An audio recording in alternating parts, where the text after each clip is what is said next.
Seltzer Kings. Podcasts. ¿Hablas español? Sprichst du Deutsch?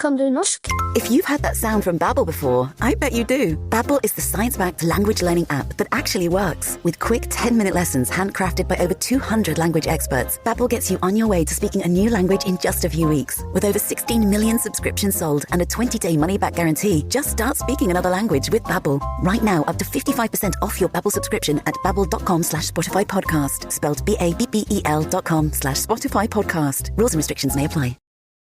This episode is brought to you by LifeLock. Between two-factor authentication, strong passwords, and a VPN, you try to be in control of how your info is protected.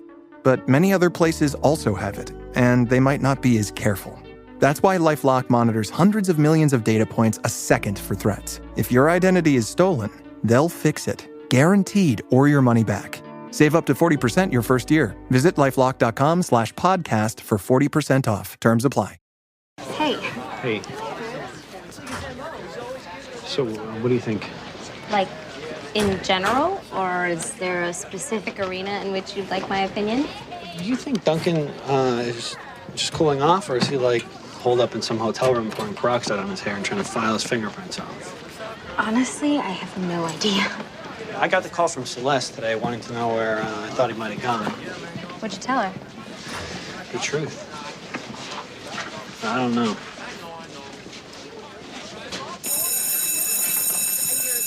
See ya.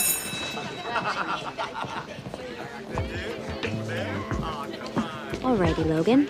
We'll just skip over the 2 minutes in heaven we had. You want to pretend it never happened? No argument here. My lips, for all intents and purposes, are sealed.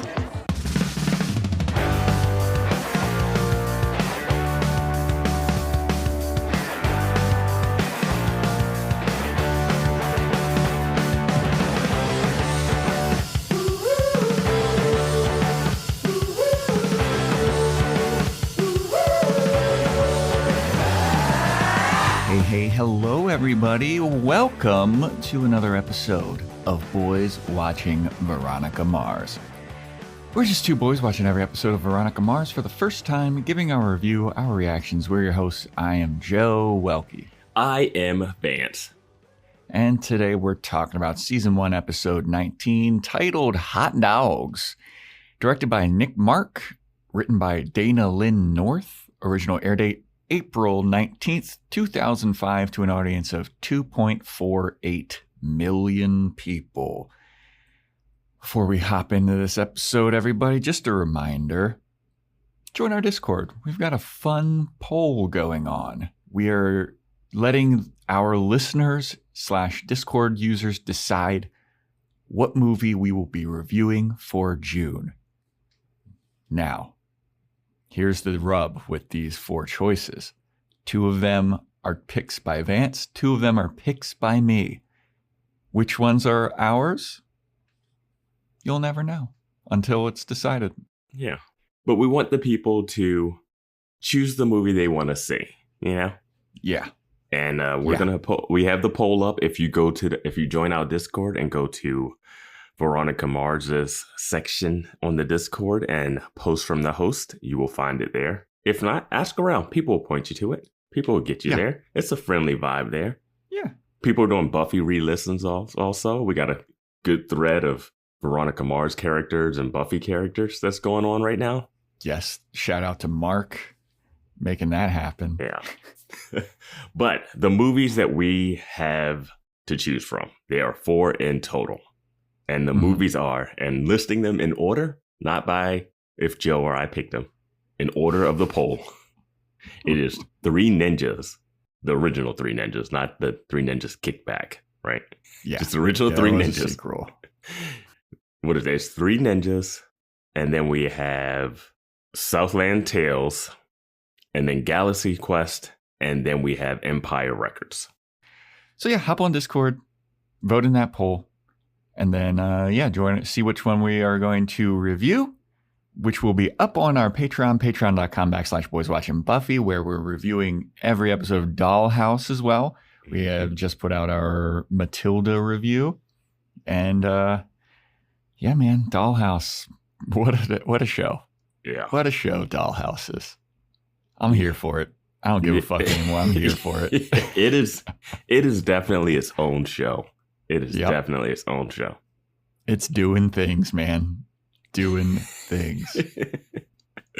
Big things. I got the sparkling black cherry C4. Got 2 watermelon ones left, and then I'm out. I'm watermelon burst, and I think I only have watermelon burst left. I don't think I have the black cherry. Wow. So, cheers to you. Vance, how are you doing? How's life? It's all right. Not too bad. Okay, cool. Should we get into this episode? Yep. So, hot dogs. What did we predict? You pulled a Meg. This is Veronica asking for small talk before a favor ask. So how's things going? I don't really care. I got a favor. I need a favor. Predictions. I said it'd be a dog show competition, something like best in show, and backup is bad at it. That is wrong.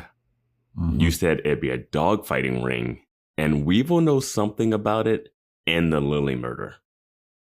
So you got a little bit of Weevil and Lilly murder. Yeah, Weevil's in it. Weevil's Lilly murder. No dog fighting. I'll give you like 40% because we don't really know what Weevil knows. Wow. I was going to give myself like 25, but I'll take 40. I mean, the fact that Weevil and Lilly are harped on, it's pretty big. Let's compromise. We'll say 32. Fair enough. So the episode opens up with a recap of the entire season, basically. And it opens up with Veronica tutoring Weevil on math homework, doing a little bit of percentages.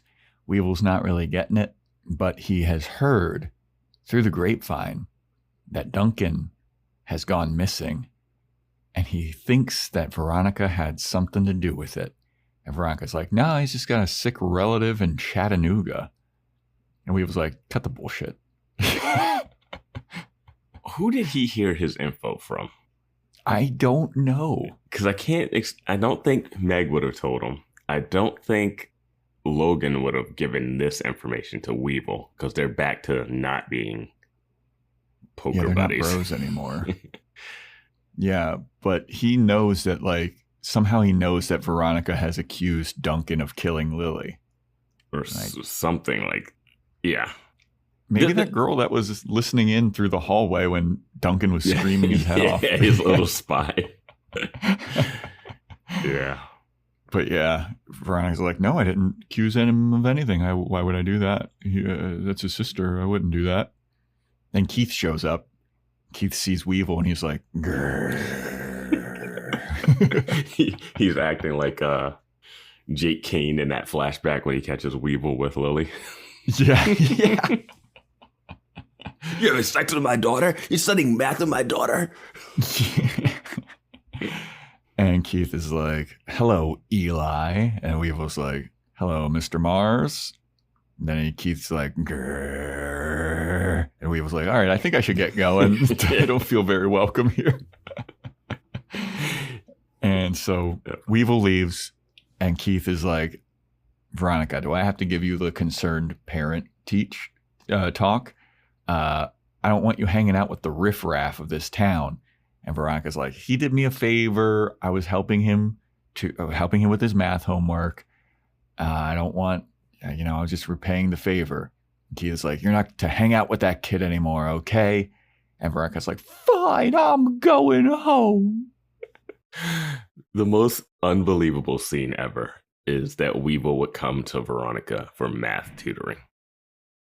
He is only in high school because of his grandma, because she wants him there. Like, he is not trying to go to college. He is not, none of that. Nope. Yeah. But Veronica is smart. She is. No, I understand she's smart. I just don't see him going to Mars Investigations. Yeah. And what favor does she owe? Oh, I guess she has asked him to rough up a bunch of nerds.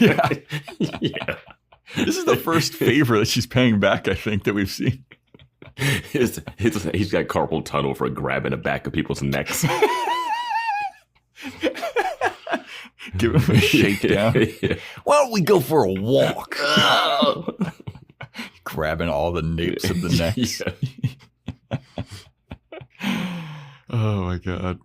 So then we go to just the most random fucking scene.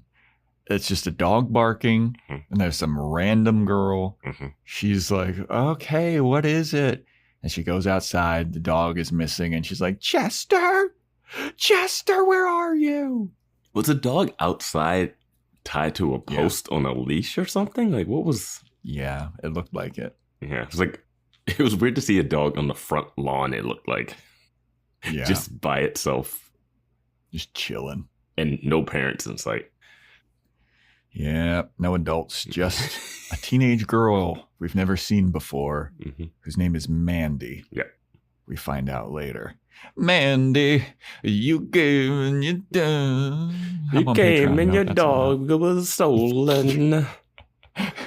And you went to Mars investigations. So Veronica's at school the next day, and Logan shows up, and he's like, hey, so what do you think? And Veronica's like, about what? There's a bunch of things to think about. I could be thinking about literally anything at all. What are you talking about? I'm just wondering what I should be thinking about. And Logan goes, what do you think Duncan is? He went missing. Celeste called me. She thinks that you have something to do with it or something. And I don't know. I'm concerned about my best friend. And then Veronica's in her monologue is like, oh, well, I guess we'll just skip over the 2 minutes in heaven we had. It's like, this guy's missing. The guy that you've been pining over for the last 18 episodes is missing now. But you're like, yeah. Well, when are me and Logan going to talk about our kiss? Yeah, your prime murder suspect is missing. He fled the city. The show started out with Duncan Kane used to be my boyfriend. Now it's just like, nah, I'm making out with his friend. It's fucking. I don't give a fuck about Duncan. So what if he's missing? We kissed. We got to talk about that. I have a question for the new watchers that are following this podcast, the new people that have just started watching. When did you start to find Logan viably attractive in this show? Because he starts out with him being a psychopath, right? Yeah. When did literally described as every school has a psychopath. Logan Eccles is ours. Yeah, called out for his racist remarks to Weevil. And just when did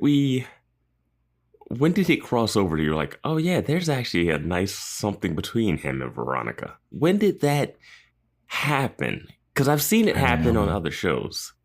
Specifically, we talked Buffy. about it with Buffy. Yeah. We understood where we kept saying, like, I don't know how they're going to get there with Spike. I know he's a love interest. I don't know how they're going to get there. And then we saw how it got there. And we're like, okay. Yeah. I see it. Yeah. Logan. I don't see the moment where she decided that was right. And I don't see the moment where we as the audience were rooting for her to get with Logan. This show started with Logan bashing her headlights in. Yeah. And I don't think that the growth was there for them. It just seems very sudden. Yes. I can't remember the crossover point. And sure, he beat up JTT for her. Yeah. But Norris was like standing up for her. She didn't like do that. I mean, Weevil has stood up for her at some times. And Weevil has also threatened her too. Weevil has also been in the same position as Logan. Yeah. I don't know. I don't get it. And Weevil also liked Lilly, just like Logan did. So, I mean... They're basically the same person. They both run different type of gangs. They're both unstable. Yeah, that's true. Prone to violence. Yeah. I mean, Logan was running bum fights. Like, when did this happen? When did this crossover happen? Yeah, we knew it was going to happen, but I didn't see the transition, especially with her starting to make out with Leo last episode. Yeah. Yes. But anyway, yeah, Veronica is upset that Logan hasn't brought up the fact that they kissed. He's more concerned about his best friend missing. His best friend whose ex he's made out with. Yeah. Yeah. But that also might be his sister. his best friend's sister. Yeah. Which would potentially. Yeah. Anywho. Yep. Veronica's upset. She's like, how come he's pretending like this never happened? And then she sees that girl, Mandy. Mandy's putting up flyers about the missing dog, but some bully has taped one of her flyers to her back. Classic move. What? I think this is worse than Sunnydale. Yeah. It's a girl putting up missing dog posters, and they're making fun of her as if she's starting like a Model UN or chess club or something. Yeah, I don't get it. Dude, I don't get it. It's like bullying for bully's sake. And I know kids do weird things, but this seems like, oh, you see that sign, you wouldn't even think twice. You just keep it moving. Not like, look at this dummy who lost her dog. But like, and putting it on her back, like that accomplishes nothing. Yeah. Like the more people would thing see is it. like More people would see it, actually. It's a moving advertisement. Yeah, man. Don't know, man, but somebody did it. But the classic one is like you put the kick me sign or whatever on the back, and then people are supposed to like boot you in the butt or whatever. But that's not going to happen with this missing dog poster. But whatever. Veronica goes up and she's like, hey, you had this on your back. And Manny's like, thank you. Oh, by the way, you're Veronica Mars, right? I either know all about you or nobody knows you and you have the worst reputation in the world. But I heard that this kind of thing is kind of your specialty, finding lost people, finding lost things. Do you want to help me? Can I hire you to find my dog? And Veronica's like, did your dog cheat on you or is he hooking up with prostitutes? Then it's probably not my jurisdiction. And then Mandy's like, oh, okay. And then she goes back to putting her flyers up, and Veronica's like, well, fine, I'll help you. And she's like, yay. And then Wallace shows up, and Wallace is like, I got some info. I got some info before you got info. I got info. And she's like, well, what's the info? And he's like, well, Vice Principal Clemens has suspended or expelled or Weevil's in jail or something because he broke into the Kane house and he was caught in Lily's bedroom. Yep. Wallace got the info. He got the drop on us before Veronica did. Mm-hmm. Too bad Veronica took that dog case. Otherwise, she could focus all her info on this, but too late. She's got to look for a dog. Yep. I love that she wasn't going to help at first. Yeah. And then Mandy said, all right. And then Veronica's like, you know what? I changed my mind. Yeah. You looked really sad about your dog being missing, so I decided to change my mind. You have one of those awkward girl side ponytails. I feel bad for you. I'll help you. My rate is $250 a day. If you want to hire me, you have to meet me in the girls' room. We don't talk about things in the hallway like a normal student. We'll talk about the specifics of the case in front of the soap dispenser, please, and thank you. So Veronica goes to the sheriff department, and who's there? Leo D'Amato. Leo D'Amato's there, and he hasn't heard from her in a few days. Where you been, Veronica? I want to see you. And Veronica's like, oh, gee, Leo, so good to see you. I'm actually I'm here to see Weevil. And Leo's like, of course you are. Why would you be here to see little old Leo D'Amato? Just the guy you're dating. I was very surprised there was no VO here about her feeling bad about the Logan kiss while she talked to him. That was something. Yep. But Leo's like, he's just over in this room here. We got him in a holding cell. I mean, and Veronica's like, well, what did he do? What did you find on him? And he's like, when we found him, he had a couple of condoms. He had 47 cents. He had this really girly pink pen on him. Not such a tough guy, huh? And Veronica's like, all right, cool. I think he says that later. The pen. I think he said he has a pen on him. I think he brings up what the pen looked like later. Yeah. I think he says it here. Okay. But she goes into Weevil's cell and she's like, what the fuck are you doing, Weevil? I know about you and Lilly. I've heard I heard about it, about how you and her were like lovers or whatever. And then Weevil's like, you don't know anything about me. Are you going to help me out, you stupid? He's just like being so rude to Veronica. And he's like, are you going to help me out or what? And Veronica's like, you know what? No, I'm not going to help you out. And then she starts to walk away. He was like, wait. Okay, I'll tell you what I was in the Kane household for, okay? I broke in because I gave Lilly a diamond ring. It was my grandmother's diamond ring, and she wanted me to use it as an engagement ring, and I gave it to Lilly thinking that she would be interested in getting married with me or whatever, and I wanted to get it back, so I broke into her room to get it back, and I couldn't find it. And Veronica's like, okay, thank you. And he's like, I think I'm fucked because now I'm 18 years old, and if the Canes press charges, it's not like a juvie, like this is fun times situation anymore. Like I'm going to jail, like prison. And Veronica's like, I'll see what I can do. And then she immediately goes and starts questioning people about the dog. Yeah, she starts printing out lost dog posters. I wasn't buying the engagement ring thing just because why wouldn't he try to get that a long time ago? It's been a year. Yeah. It didn't make any sense. And boy, these guys, what are Weevil's last name? What's the Navarro, I think. The Navarros, man, they just get swept up in hard love. For them white girls, huh? Yeah. Like, we're gonna get married. I'm like, you're barely 18. Like, yeah. Jeez. Yeah, man, he's gonna run away with Lilly like Chardo and Paris Hilton. Yeah. Insane. Whew. Yeah, man.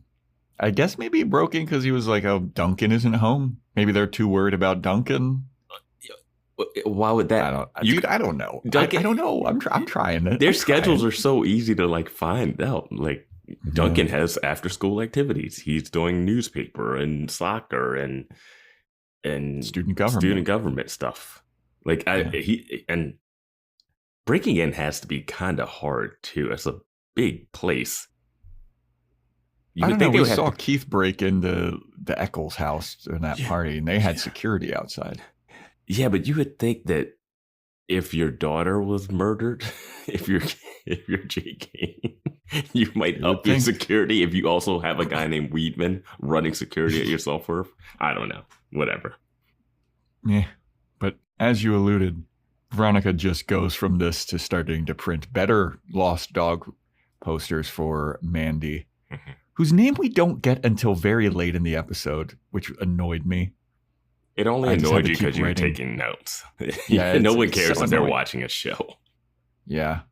I just have to keep calling her girl for the longest time. That's what I did. I just called her girl. No? Yeah. So she's helping Mandy. And Veronica starts asking her about like what happened the night that the dog went missing. And Mandy was at this 09ers place babysitting or something. And she was also like, she lives really far away from this place. She's basically an O2er or whatever. Yeah. Okay, I was going to ask about that. I forgot that she was babysitting at some place. Yeah. Because I was wondering why they stole the dog from there. Yeah. Okay. So her dog went missing, and that's all the info. So we then go over to the Eccles family house. Now, once again, there are so many plots happening. Now, my issue about the plots, this works for me. See, I think the issue that I was having with the show is that we would go from Veronica plot to Veronica plot to Veronica plot. Yeah. I think the problem with that is we go from Veronica finding out that Weevil might go to jail. And then you go, all right, let's search for a dog. Instead of that, you would go, Weevil might go to jail. Then you cut to Keith doing something. Or then you cut to someone else. And then you get a little breather between it. That's what we didn't get like last episode. Veronica would make out with someone and then she would just like be doing her next mission of the week. Yeah. You know? I'm okay when you like layer different, like if your B story doesn't involve Veronica and your C story doesn't involve Veronica. Or she can be tied to him, but she can't be like going whiplash. I think last week when she goes from getting yelled at by Duncan to then following JTT to the fertilizer thing. And she has to have a BO in between that says, well, no time to think about that. You just need to play out a scene in there of like Keith hanging out with Wallace's mom just to like break up the action. That's more my plotting thing. No, you're right too, because like this also does flesh out the other characters and gives them a little bit more personality and like see what's going on in their world. Yeah. But it's still a lot of shit going on in these episodes. Yeah. And it lets stuff breathe. Like I think this storyline that we're about to get into does have a lot going on that they don't have enough time to fully deal with, and it leads to questionable stuff. That's what I was about to say. Like this storyline with the Eccles family Should be it's a B plot, not a C plot. Yeah, that's it. Yes, 100%. That's the best. You hit the nail on the head there. But yeah, we're at the Eccles family house, and Aaron Eccles, he's just sitting on the couch. He's reading, and Trina shows up, a.k.a. Allison Hannigan. I had to pause and look up her name again. Yeah, a.k.a. stepsister to Logan. Yes. And she's trying to get him back into the acting game. And he's like, I'm good. I'm chilling. Like, I want to be doing this. Like, I'm relaxing. I'm taking care of my family. Like, these are the things that this is the things that I want to be doing. I want to be with my family and chill. And she's like, I'm not convinced. I think you should get back in the biz. I think you really want to be back in the biz. Yeah. And then Logan shows up and does one of his horrendous bits. A Yoda impression. Yeah. He's like, close up on our hero. Blah, blah, blah. Dude, it's just awful. When did we start to find him as a viable dating prospect for Veronica through this? I don't know. His bits are so bizarre, dude.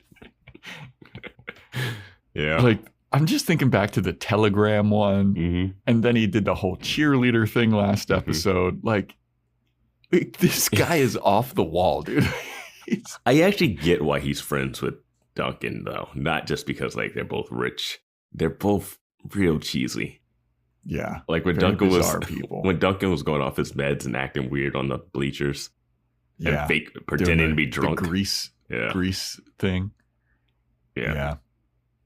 But the whole reason that Trina is trying to get Aaron back into acting is because her boyfriend is producing a movie and he's got a role in the movie that she thinks he would be perfect for. And Aaron's like, honey, I'm not interested. Yeah. And she's like, fine. So then a lawyer shows up. And a lawyer shows up to talk about the will of Lynn Eccles. Lynn has removed Aaron from the will. Mm-hmm.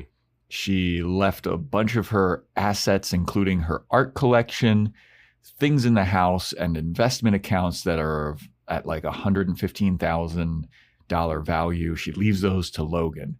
Mm-hmm. And then Trina's sitting there and she's like, what about me? Did she remove me from the will too?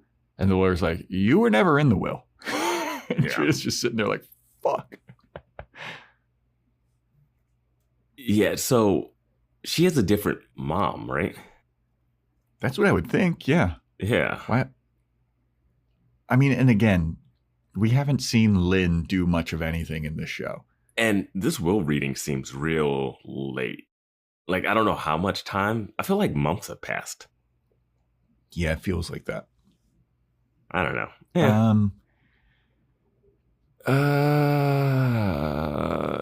Yeah, it's been at least 4 episodes.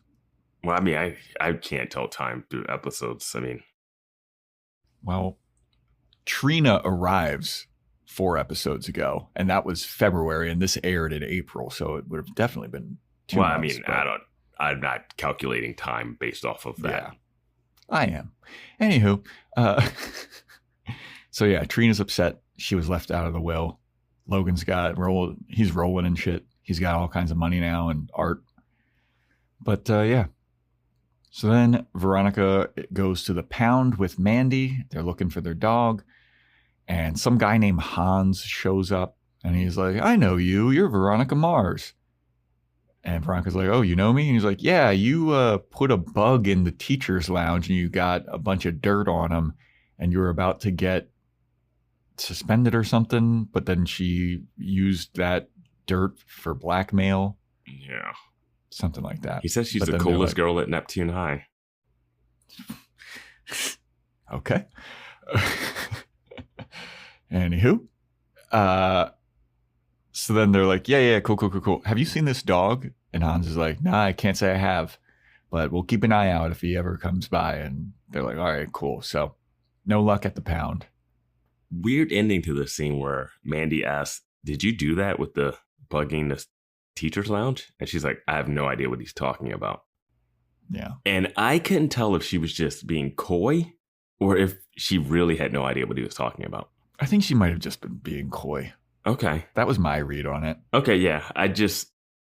Either way doesn't really matter that much. Yeah. But the Hans coming out and praising her just felt real strange too. So.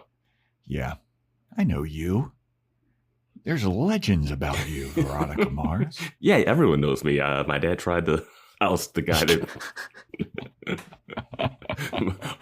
I hung out with the cool girl who died, remember? You don't know? Yeah. Yeah. I was like one of the most popular people. I was in the pep squad. Yeah. My life was ruined. This was only just a year ago. I got a 14 on the purity test. Yeah. Remember that? Oh, I cut my hair. That's what it is. Like, I cut my hair. That's why they can't recognize her. Yes. Yeah. Yeah. So then we go back to the Eccles family. And Trina is like, hey, I made you a Pop-Tart. And Logan's like, ooh, thank you. And she's like, okay, Logan, so now that you've come into some money, can I get a loan? And Logan, he clicks his stopwatch and he goes, there it is, 12 hours. That's how long it took you to ask me for some of our dead mother's money. And she's like, come on, I just need $10,000. And Logan's like, no. And she's like, I need to give it to my boyfriend. I asked him for a loan. He spotted me some cash and now he needs it back. And Logan's like, too bad. Figure it out. Yeah, just steal something from the house and sell it. Right? Ask Aaron. Didn't the guy who was dealing steroids come up with like $6,000 or $5,000 like in a week somehow? Yeah, he sold a couple of baseball cards. Yeah. His Barry Bonds baseball or something. I don't know. There's gotta be something like there's that. Fabergé. Weevil gave him that Fabergé egg back. True. Very true. But yeah, she's upset. Logan was like, I knew you were just trying to butter me up with making me, quote unquote, making me this Pop-Tart. Maybe she buttered the Pop-Tart. Maybe. One of the best stand-up comedy bits ever is Brian Regan talking about Pop-Tarts. It's If great. you've never seen it, look up Brian Regan Pop-Tarts. It's fantastic. Yeah. Family friendly too.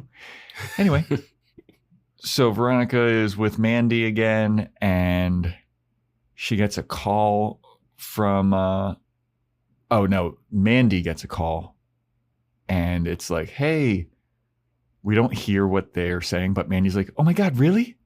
Oh my God, you found him? Where did you find him? Can I meet you? Oh, okay. Whatever. And then she hangs up and Veronica's like, what was that? And we see a group of just the cruelest kids. And Mandy explains like, yeah, that guy over there, I told him that I had a crush on him like last year and he's just been like tormenting me ever since. And it was a prank phone call. They made it seem like they found my dog, but they actually didn't. And yeah. And then like, it's like... This scene is ridiculous to me. Yeah, I hated this scene. Yeah. Hate it so much. Mm-hmm. It's like a group of 6 or 7 guys and they're all just like pointing and laughing at Mandy. And then Veronica goes up to them and she's like, you know what you are? I forget his name. It's like Leo. Lenny. It's not Leo. Lenny. She goes up to Lenny and she's like, you know what you are, Lenny? You're a cockroach. You're a cockroach and you're going to die friendless and alone because of the stuff that you do. And then a crowd gathers around and everyone's like, oh, shit. And Lenny's just standing there with his mouth agape. And then Veronica's like, if you ever bully Mandy again, I swear to God, I will end you. And the whole school's like, oh, shit, Veronica's gonna end you. Oh. Yeah, That Superfly, yeah. And then Veronica's like, you're never going to mess with her again, are you? And then Lenny's standing there and she's like, say that you're never going to mess with her again. And he's like, okay, I'll never mess with her again. And then Veronica walks away and she goes over to Mandy. And Mandy's like, wow, I can't believe you just did that. And Veronica says to Mandy, I can't believe you didn't. You need to learn to stand up for yourself. And then she walks away in a huff, just leaving Mandy like, what the fuck? Harsh. That was harsh and out of nowhere and not thematically on theme with what was going on in this episode. There was nothing set up for Mandy's such a pushover. She doesn't stand up for herself. Yeah. And then Veronica just it wasn't even like Veronica needed to stand up for herself somewhere and she was like letting that out on her. You know, it wasn't. I just didn't know where that came from. That part just. Yeah. And I'm with you. And the people that formed a circle.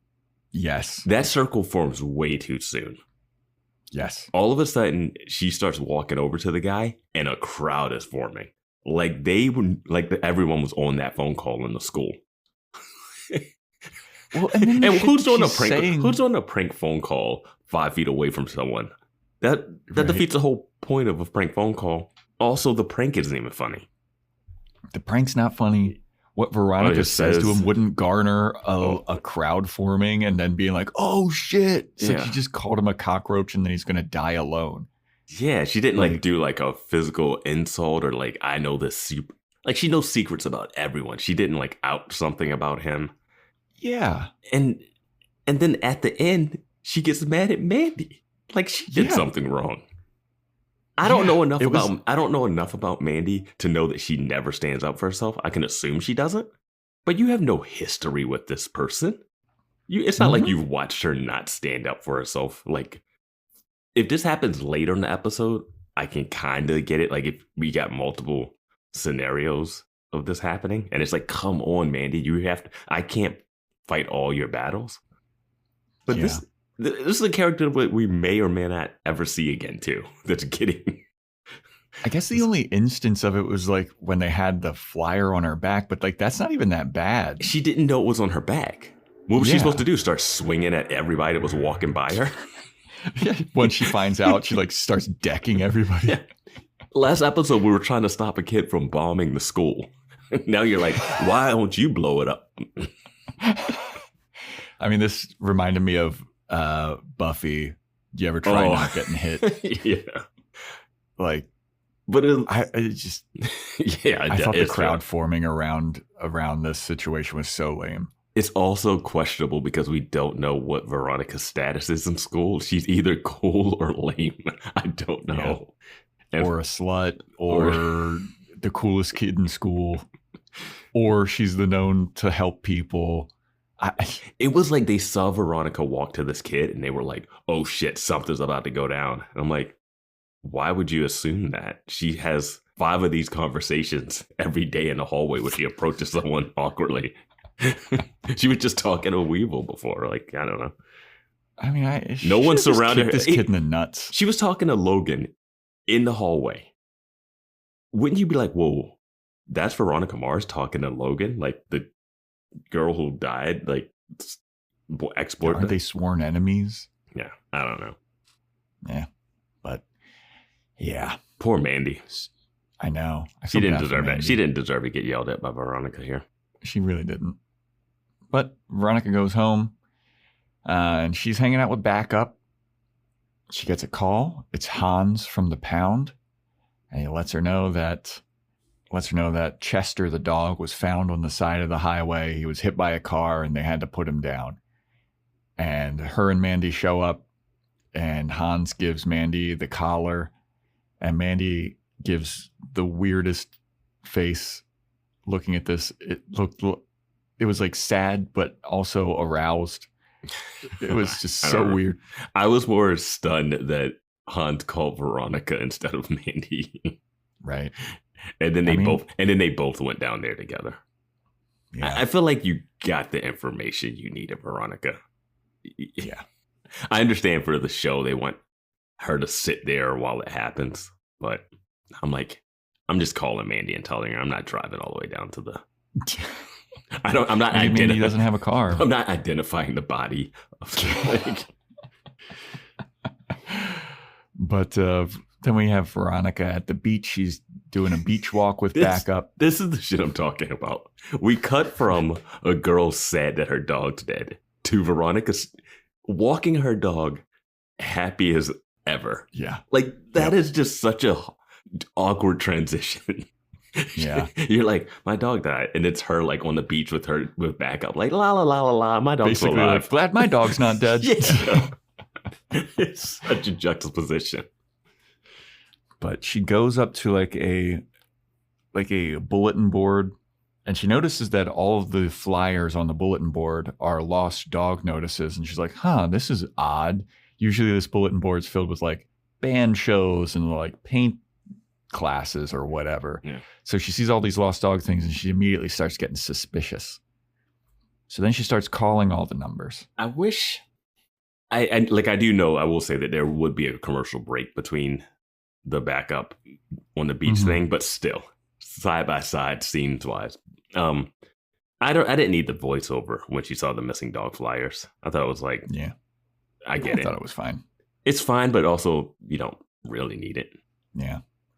But there were so many dog flyers. There was nothing but dog flyers. It was insane amount. Yeah, there was like 10 to 15 dog flyers. There was nothing but missing dog flyers on that.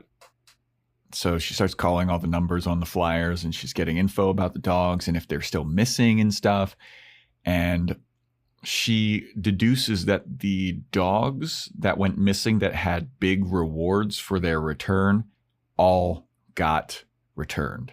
But the dogs that didn't have a big reward all are still missing. So she's like, okay, somebody's stealing these dogs and holding them for ransom, basically. And then Celeste Kane shows up.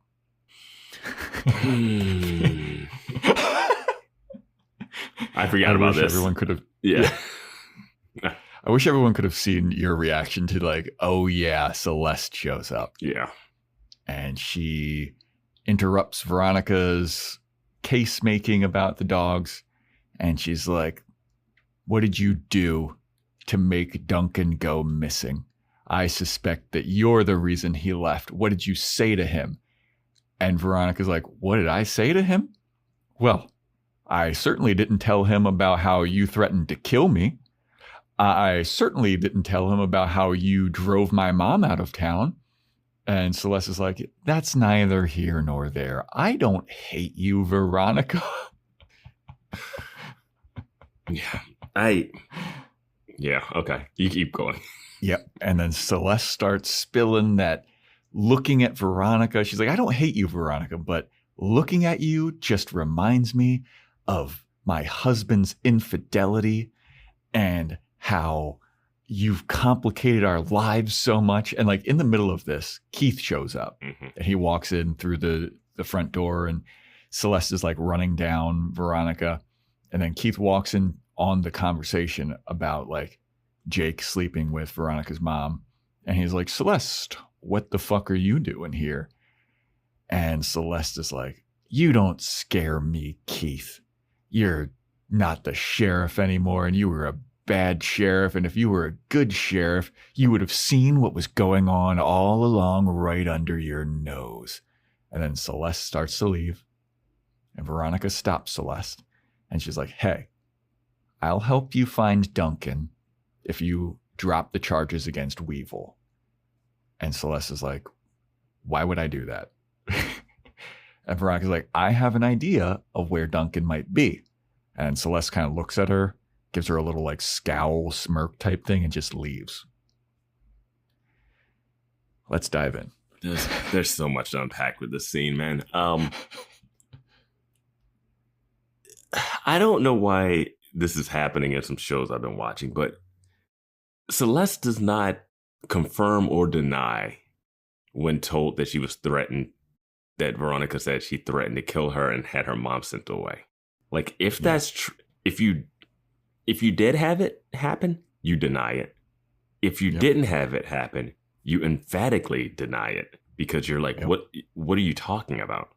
But instead, she just no-sells it so that we can keep it vague. But that's not how a person will react.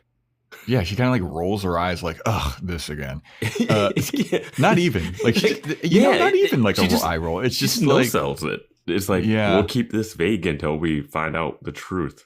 Instead, like a person being told, oh, you tried to kill me and had my mom sent away. You'd be like, what the fuck are you talking about? If you didn't do it. Even if you did do it. Even if you did do it, you would be in like denial, cover-up mode, or some like, oh shit, I'm found out. I mean, she definitely has to know something because of the Christmas party where she confronted Jake Kane. Mm-hmm. And then Jake Kane went over to Celeste like, what did you do? What did you do? Yeah. So she has to know something. So when this gets brought up, she has to be like, what did you tell Jake Kane? And then what did you tell Duncan Kane? Because he's missing. That's why I'm here. Well, I feel like a more clever way to get around this without confirming or denying or anything is if she was like, I don't have time for this right now. Like, you just throw that line in. Yeah, it's not the best, but at least it's like just pushing it away, and it's not just like standing there taking allegations and then being like, just shrugging. Yeah. You can't just shrug it away. You have to do something. Yeah. Or like, I don't have time for this. My son is missing. Or you could spin that into, is this what you told Duncan to make him run away? Did you tell him that did you tell him that I attacked you? Like, or something like, you spin it on her. Like, put her on her toes. Make Celeste a threat, like in that conversation. Like, hey, give the power dynamic switching both ways. Because Veronica should be on her heels when she's like, hey, what did you tell Duncan that made him run away? You literally did tell him something that made him run away. So, and then she's like, but you did this. And then Celeste has to be like, but you did this.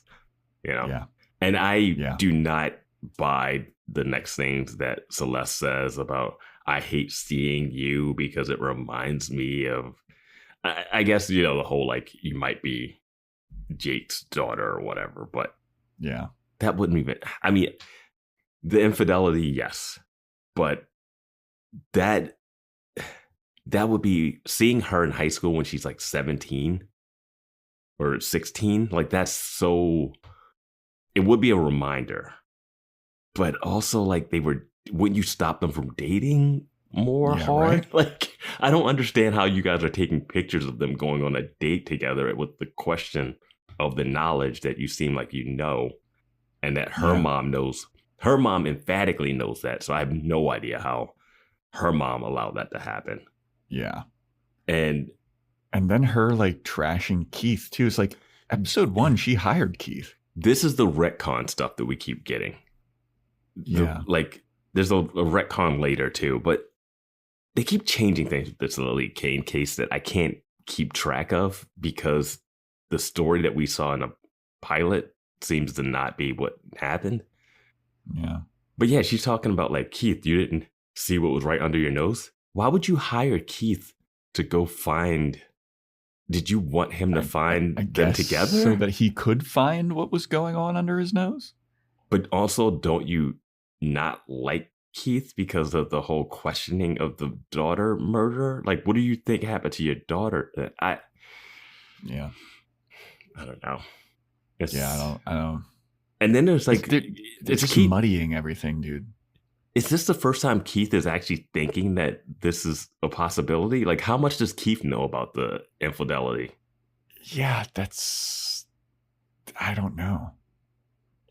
Like, it makes him seem like a bad observant person, not even just a bad detective.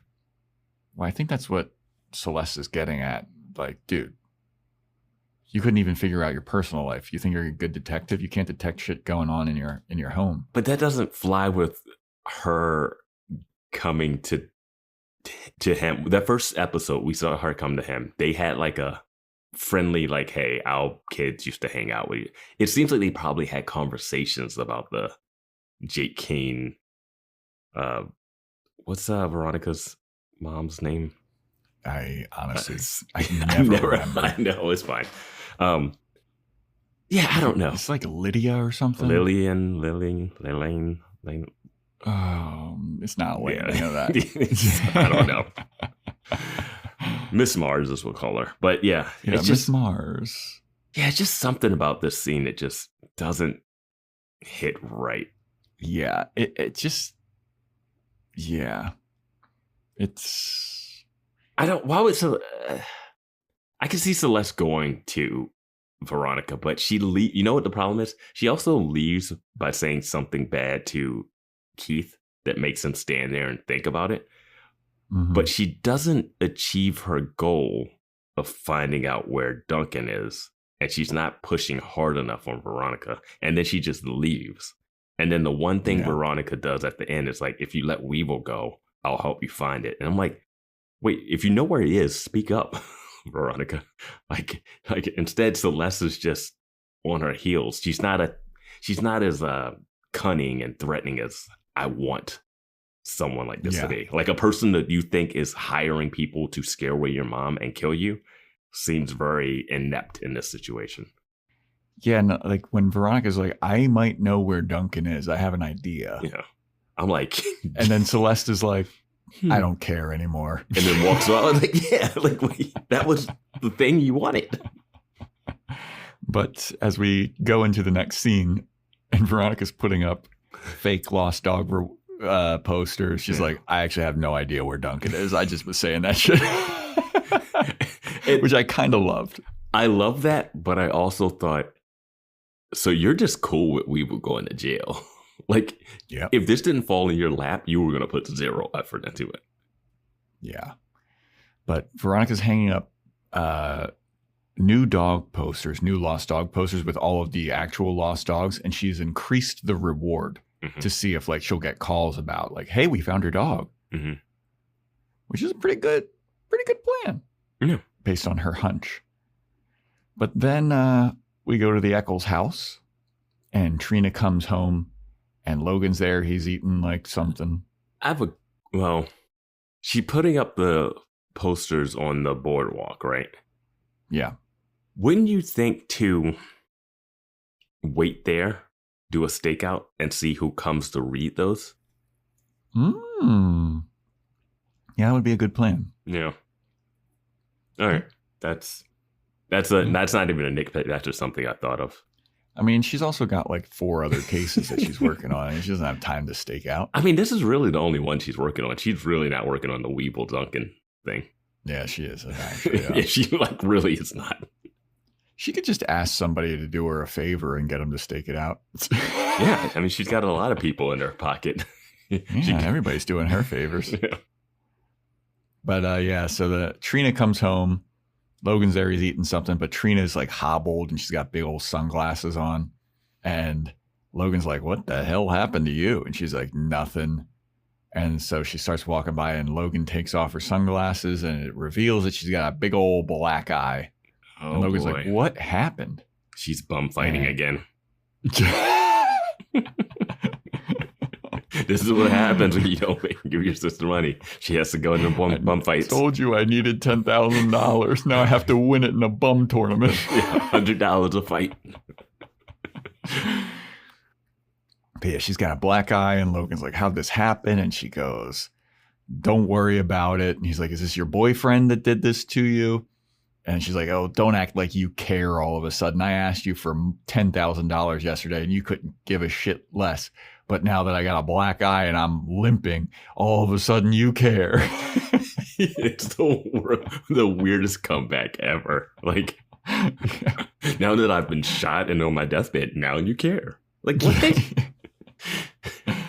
And Logan's like, give me his name. And she's like, no. Then she walks away. She limps away. It's such a funny acting limp. It's so bad. I couldn't tell if she was drunk or what at first. I was like, is she wasted? My first thought here was she's definitely faking this and she painted a black eye on to get money from him. Ooh. That was my thought. That would have been a nice twist. Because at this point, I don't know if we can trust Trina. We saw her dressed as her dead mother-in-law spending the Stole credit her cards. card. Yeah. Yeah, she seems kind of like a scumbag. Yeah. So I was like, yeah, this is her just gonna play on Logan's like savior complex, because he's like, hey, I just roughed up JTT last episode. I'm ready to punch somebody else. Like, you know what happens after I punch somebody? I get hot smooches. Yeah. Who am I going to smooch after this beat down? Yeah. Why do you think I started bum fights? Yeah. Bum fights turns me on. Oh my God. Kinks unlocked for Logan. Get ready, Veronica. Yeah. I see a belt in your future. What is this tattered jacket you want me to wear? Oh my God. So we're at school the next day. Wallace comes over to Veronica. They're about to go eat lunch, and he's talking about how he saw Keith making out with his mom. And Veronica's like, ew, gross. Don't fucking talk to me about this. You promised you wouldn't talk to me about this. And Wallace is like, I know, but I saw it, and I need somebody else to have that ingrained in their head too. You know what I thought about last episode? Where was his brother when they were all at Veronica's place? Oh, yeah. Who's babysitting? He's got like a little brother. Yeah, I don't even know. I know why they introduced it for that episode, to make it seem more like, oh, we really have to protect. He has to be really protective of his mom and his brother. But yeah, why is the brother like not? Where is he during that? I guess maybe Mandy was babysitting him. Yeah. But Veronica, they sit down to eat lunch, but Veronica gets a phone call, and it's one of the people responding to her dog flyer, and she sets up a meeting, and then she turns to Wallace and she's like, you want to do me a favor? And Wallace is like, unbelievable. Just, yeah. All right. So Wallace is going to go meet up with this dog person. I would be remiss if I didn't say that they do the whole, my brother will be there. I mean, my brother, not like my brother. We're not doing quote unquote, but if we were, that whole conversation. And I was like, all right, it's 2004. It was going to happen. Like, now, when you say brother, do you mean like a brother? And she's like, no, I mean like my brother. It's like, oh, God, no. And they just make Wallace have to like play along with it. And it's just, yeah. They don't need that. But it's 2004. They're like, yeah, it's like 2005. 2005. Low hanging fruit. Yeah. 2005, way different. Yeah. Different world. Yeah. But yeah. So Veronica's like, I'm going to send my brother to meet up with you at the dog park. So then we have, and the reward is $1,000. $1,000. And yeah, that's when Wallace is like, I didn't know you were rolling like that. Maybe I could get a little money for doing this favor for you. But she sends Wallace there with an envelope, and then an old like Latino man shows up with the dog, and Wallace gives him the money, the envelope. The Latino guy looks at it, and Wallace is like, so where did you find the dog? And the guy's like, no habla inglés. And Wallace is like, oh, okay. He says it in a way of someone who actually speaks English. Yes. He says it like Veronica would say it. Yeah, no hablo inglés. Yeah. So then Wallace is like, well, I guess, thank you. Thanks for meeting me. Thanks for getting my dog back. And then Wallace walks away. Mm-hmm. And then the Latino guy just starts walking back to his car. And then out of nowhere, backup comes sprinting at this guy and just jumps on him and starts like biting at his jacket and pants, and the guy is like freaking out, and Veronica comes running over and she's like, oh, I'm so sorry. She gets back up off of him, and this was all a ruse so that she could put a tracker on this guy. Mm-hmm. And they follow him and take the money back, even though I don't know if they actually put $1,000 into this envelope. Yeah, I don't know either. Because the guy's like looking in the envelope and he's like, all right, it's all there. Did that guy come out of a van? Yes. Okay. And then he's walking away, like separate, like he doesn't go back to the van.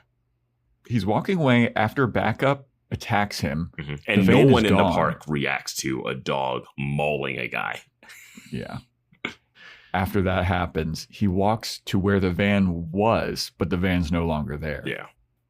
Which I was like, suspicious. Mm-hmm. Yeah. And Veronica's like, suspicious. Yeah. But she uses this tracker to follow this guy back to a hardware store. And she sees him talking to his buddies about like, yeah, there's a fucking dog attacked me at the dog park and shit. Like, it was whack. And she goes up to him to confront him about like, you've been stealing dogs. And he's like, you stole my money. And Veronica is then surrounded by a group of very angry Latino men just shouting at her. I would say Hispanic guys. I wrote Hispanic in my notes. I don't know exactly how. Is that offensive? No, Latino's not offensive, but a Latino, I don't know. Is Hispanic? I think Hispanic. I think Hispanic would encompass a little more. Latino seems very specific. I don't know. Yeah. I feel like Latino is like to Latin America. But maybe if Hispanic.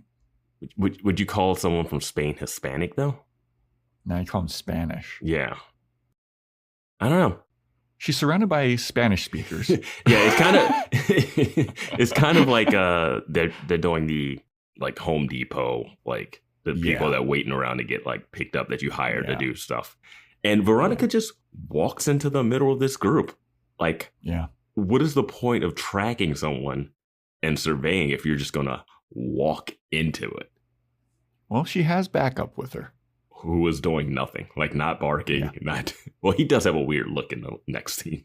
He got a close up of his face, and he looks insane. But Veronica is like accusing these guys of stealing the dogs for money, and this part didn't make sense to me.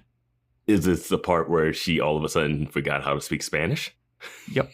Because we've seen her speak Spanish. She like understood Weevil's cousin or whatever at the junk shop perfectly. In my note, in bold, now Veronica doesn't understand Spanish, but she understood Weevil's chop shop cousin. Yeah. I was like, what the fuck? Here she's like, hombre? What? Like, she's so lost. And it's not like she's lost because too many people are speaking. It's like she has no concept of the Spanish language. Yeah. And the cousin was speaking full on Spanish, like not like slowing it down or anything. Yeah, because she then pulls out a air horn and she's like, time to speak the universal language, and just like blares this air horn. When did she start carrying that around? I have no idea, dude. So then Veronica, make sure you have your mace, your air horn,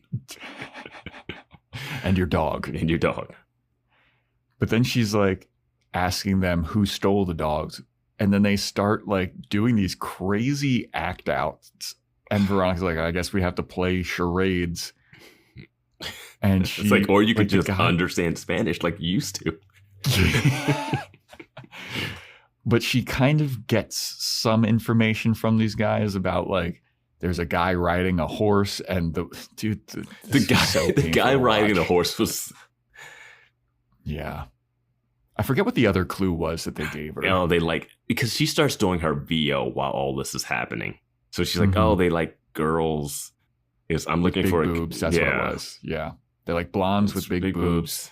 And she's like, that could be anybody in Neptune. I don't know how they got blondes from that, but sure. Yeah. And then maybe she understood that in Spanish. I think it's like Rubia or something. Yeah. Yeah. And then she saw the guy riding the weird like bench like a horse. If I'm his buddy and I'm watching this, I'm like, why are you giving her so much information? You should get the money back because her dog attacked you. She just blasted an air horn. She does not have the upper hand here. She's surrounded by like 20 guys. Even if she had a gun. No, but I'm just saying, like, they don't want to fight you, but you do want to get the money back. Because don't you have to give the money to the guy and it was supposed to be a split cut? Like, I don't understand why the guy disappeared. Did he see Veronica and then drop? I don't know. But they just are like, hey, let me do a riding a bucking bronco charade. Well, here's what was weird about it too, because she shows up And everybody's like yelling at her and like pointing and screaming in her face. And then the guy starts doing the act outs and everybody's laughing and like, ha ha ha, this is great. Like, when did this mood shift? Yeah, right? He was just attacked by her dog. And now everyone's like, this is funny. Yeah, I don't know. I don't even think they would describe it like this too. Just knowing these guys, they would be like, no, it's this. It was this. Yeah. This is also just like the worst way to describe what they're actually describing. Right? It was awful. Yeah. But anyway. So Wallace, he goes to take the dog back that they gave to this guy to its rightful owner. She's so happy. Wallace is like, please be a hot blonde with big boobs. And it's an old lady. And he's like, fuck. He's like, well, gotta do it anyway. Yeah. Yeah. Yep. Gigolo Wallace. Yeah. Veronica, you owe me. No, but I like this. I like this little scene. This is what I was talking about. Just like cut away from Veronica so that we can get a little breather from that scene that we just had. And now we can go back to her. Because normally we would just go from Veronica watching that to the next Veronica scene. And it's like you just need that little breather in between it. Yeah, because that thread is resolved now. Like, Wallace is giving the dog back and the lady's happy. And Wallace is horny. So then it's school the next day, and Veronica, she's walking by and she sees a white van with mud flaps with a lady with the big boobs. And then she looks up and there's a horse riding sticker on the back. And Veronica's like, this is what the guys at the hardware store were talking about. Yes. And I saw that and I was like, what a terrible way to give her that clue. Yeah. What a terrible way. That's why you needed that Wallace scene, because cutting from what just happened to this would be like way too next to each other. And then Veronica just kind of gets in the van, right? Yeah, she breaks into the van and she's waiting there. She's staking out for whoever's about to get into this van. And who's in the van? Hans, the dude from the pound. He gets in there and Veronica's been waiting for him. He's like, what the hell are you doing in my van? And she's like, what the hell are you doing stealing dogs? He's like, I'm not stealing dogs. What are you talking about? Get the fuck out of my van. You're accusing me of stealing? You broke into my car. And I was like, this is what Celeste should have done. Yeah. And Veronica's like, all right, I'll get out of your car, but I'm on to you, Hans. And he's like, okay, bye. Like, Veronica, why let the person know that you're on to them? I don't know. And they have this like community soap joke about him, like reference about him going to jail, which was a callback to Weevil. Yeah, who she now runs into. Yeah. Oh, that's all. Like she has solved this one like just with one offhanded phrase. Yep. She gets out of the van and runs into Weevil, and she's like, oh, so you're out of jail. And he's like, yeah, no community soap for me. Thanks. And she's like, all right, that was like the last get you out of jail free card that I had, dude. So like, you gotta start watching your ass. And he's like, I don't think I'm gonna. Yeah. I'm like, dude, you need to move out of this town or just stay away from the 09ers, man. The sheriff is in the pocket of Jake Kane. This sheriff will plant evidence on you. He don't give a fuck. These are bad people. The Sheriff Lamb, who we haven't seen in a long time. Yeah. Because Leo's going to take over the office. Because Leo's going to take over. Leo D'Amato. Leo's the youngest acting sheriff. Weevil owes Veronica everything now. Like, I will say this. He's been out of juvie and jail because of her. She gets to call in any favor she wants for him for the rest of time. She needs to ask for bigger favors than roughing up nerds. I feel like she could do that. Well, she's not that much bigger than the freshman. Yeah, but I think that she could still do it. Oh, Mandy, stand up for yourself. Stand up for yourself or get you somebody that can, like Weevil. Yeah, set Weevil and Mandy up. Yeah. Yeah. Take a walk on the wild side, Mandy. Yeah. He'll have a tattoo of her in a week. He'll scratch out Lily's name, put Mandy over top. Yep. So we then go to the Mars office. Logan shows up. Veronica's at the front desk, and he's like, Veronica, I need your help. And Veronica's like, what do you need? Logan goes, hey, you know, I'm connected to Hollywood and the industry and all this stuff. And I know that you're not, but I need your help. Yep. Because I can't possibly make 2 phone calls to figure this out myself. I don't know how he can't figure this out. Well, I also had this thought because he mentions in this scene, he comes over to Mars Investigations and he mentions Trina's boyfriend and he needs to find him. And only thing he has is the first name and the script. Right. Yeah. And I wrote in my notes, it's his last name not on the script.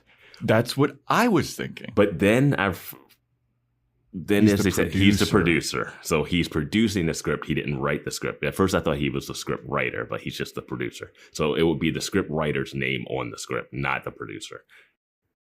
Fair. He could call the script writer, though. No, that's what you have Veronica do. Or you could call up any agents or any people that have heard of this script and then be like, hey, so who's producing this? Or like you could go through her, Trina's phone to see her last call. Like, call Katrina's agent and figure it out. There's ways. He puts zero effort into it because we need Veronica to do this. Yeah. But speaking of Trina, we go to see her putting on makeup to cover up her black eye. And Aaron shows up and he's like, hey, honey, I was thinking about dinner tonight. I'm really excited. I'm going to cook dinner. Is there anything that you want in particular? And she's like, not really. I'm good with whatever. And he's like, hey, are you all right? And she's like, yeah, just, stuff, life. She's like reflecting super hard. Covering up my obvious black eye that you can see. Yeah. And Aaron's like, okay, well, if there is anything that you want to talk about or anything that's going on, like, let me know. Like, I'm here for you. Like, that's what I'm doing. That's why I quit the biz. So I can be here with my family. Yep. It's impossible for Tom Hanks to take care of his kids when he's acting in movies. You know, if you have a job, if you're a parent and you have a job, then you're just neglectful. That's it. Yep. But Trina then reveals, she was like, well, things are a little tough right now because, I kind of let my boyfriend, I kind of promised him that you'd be in his movie. And now that you're not going to do it, the finances for his movie are all fucked. And like, it's just, I really think that you should give it a look over because it's a really great role. Like it could revitalize your career. Like think John Travolta in Pulp Fiction. Like it's a really good movie. And he's like, well, you know what? If you say that, I'll give it another look. All right. And she's like, really? He's like, yeah, I'll give it a look over. And you know what? Why don't you get your boyfriend to come on by later? I'd like to have a chat with him and maybe we can work something out. And she jumps on. She's like, thank you, Daddy. Oh. When she said the script is better in Pulp Fiction, I was like, wow, she is gassing this thing up. And then I love that he goes, yeah, we can come over and he can pitch it to me. It's like, I love that because it's like the actor's like, I'm not actually going to read the script. Yeah, just tell me what the role is. So then we go back to the Mars Investigations office and Veronica's doing one of her patented fake phone calls. Mm-hmm. Doesn't put on an accent this time. No, because she doesn't want to, like that's, if Logan is in the scene, he's the one that has to do bits. She doesn't want to step on his bits, because then he might not like her anymore. Fair. Yeah. He's got to be the funny one. Like if he heard her voice from last episode, oh, Mr. He'd be like, Principal Clemens. Boner killer, Veronica. She'd be like, no, don't leave me. I guess I have to go back to my cop boyfriend. Or my brother. Or maybe my soon-to-be stepbrother Wallace. Where's Troy? Dude, Troy was Duncan's friend. It's just so crazy. Yep. You have to get out of the circle, Veronica. You had Leo D'Amato. It's still close. Yeah. I mean, I know it's a small town, but I mean, she started going out with Leo, and then the first date that we see them go on, they run into Duncan and Jake and Celeste and Meg. I mean, she was staring at Duncan while they were at the dance. Yeah. And then Logan came in drunk, and I did not see a click in her mind where she goes like, "Oh, that drunk guy in his underwear, kind of hot." Didn't happen for me. That was like a couple episodes ago. Yep. But yeah, she's making a phone call to get Dylan's last name. She calls up like some production agency, and she's like, "Oh, I got the script," and they're like, "Oh, we actually sold it to this production company." She's like, "Oh, who's that by? Who's producing it?" And they give her the name. It's Dylan Goran. And then she looks up Dylan on privateeyes.com. The thing is, none of this matters because of what happens, because of what the scene, because we know he's going to be at dinner. Yeah. Yeah. But we see that after Veronica looks up Dylan on privateeyes.com, he's had problems with women in the past. There are 2 women that have filed restraining orders against him, and Logan is like, "All right, he must be a great producer." Yeah. just the horrible Hollywood guy.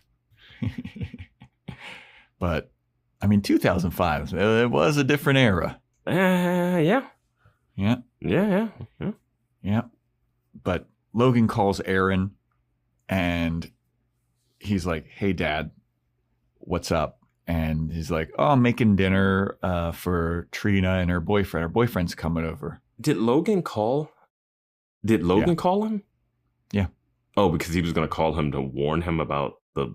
Yeah. Why? No. Like, they don't have that kind of relationship. Maybe he's trying. We'll get into it. I don't know. I thought he got a phone call about... Aaron, I mean, you could be right. I think Aaron might have called him and said dinner was happening and okay. It was... I don't remember exactly, but it seems weird that Logan would call. But I don't know who called who, but it is... Basically, Veronica does this. We find out that the guy is an abuser, which we don't really need to know because we saw him abuse. Like, we literally saw someone with a black eye. I don't care if he abused multiple women or just the one. It's all the same to me. So, yeah. And then they know that he's going to be at dinner at his house, so they don't even have to look for him. Veronica has solved 2 cases, like, so easily. She's like, Celeste, let Weevil out of jail. Done. Trina, Aaron Eccles solved this one too. So this guy's already coming over, so it doesn't even matter. Yeah. But yeah, Aaron's like, "Yeah, Trina's boyfriend's coming over. He's going to pitch me his movie." And Logan's like, "Pitch you his movie? I thought that you retired to take care of your family. What a nice fucking month that was. I guess you're just not going to take care of us anymore." And then Aaron's like, "Hey man, shut the fuck up," and hangs up on him. So it's only been a month since the funeral. I don't know if it's only been a month. Oh, did he say that? He didn't say it. Okay. Yeah, he doesn't say like a specified amount of time. Yeah. But yeah, Aaron hangs up on Logan before Logan can tell Aaron that the boyfriend is bad news and all that shit. So then we go to this dinner, and Dylan and Trina show up, and Trina introduces Dylan to Aaron, and Aaron's cooking up some steak, and he gives Dylan a piece of steak, and he's like, "Hey, give this a try." And Dylan eats it, and he's like, "This is really good." And Aaron goes, "Not really." And I was like, what did he do to the steak? For me, I was like, he already knows what's going on. Yeah, at this point, yeah. I mean, he served that to him on the biggest blade I've ever seen. Yeah. Here, try this. I was like, is he going to cut this guy's head off? And yeah, so Dylan starts pitching him on the movie. He's like, "Yeah, the guy that you'd be playing, he's like a strung out hitman. He's looking for like redemption." And Aaron's like, "That sounds like a really good role. It kind of reminds me of my dad." And Dylan's like, "Okay, yeah, how?" And Aaron's like, "Well, my dad, he used to like beat up on me and my mom, and he would always like beat up on us, and I never really liked that. And he's grabbing the nape of Dylan's neck like he's Weevil. Well, he does he used to put cigarettes out on my hand. Yeah. And he's like, you see that? Yeah. You see that mark right there? And Dylan's like, no. He's like, look closer, look closer.